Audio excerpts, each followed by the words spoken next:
2 steps এসআইজে stability protocol. যেই দুটো exercise আপনাদেরকে দেখানো হবে সেই দুটো এক্সারসাইজ বাড়িতে দিনে 4 বেলা করে করতে হবে।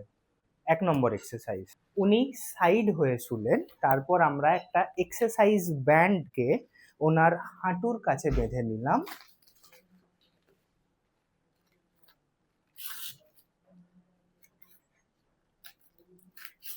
এটাতে আপনাদেরকে খেয়াল রাখতে হবে যে দিকের কোমরে ব্যথা সেই দিকটা উপরে থাকবে, অন্য দিকের হাত নিচে থাকলো, পাটাকে এভাবে ভাঁজ করে রাখলাম, তারপর হাতটাকে কোমরে দিলাম।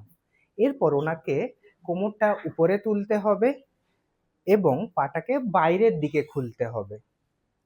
এই পজিশনে 10 সেকেন্ড হোল্ড করতে হবে, তারপর আস্তে আস্তে প্রথমে পা নিচে যাবে, তারপর কোমর নিচে যাবে। এটা একবার হলো, এভাবে 10 বার করতে হবে। এক্সারসাইজ নাম্বার 2, ওনাকে এবার হামাগুড়ি পজিশনে যেতে বললাম।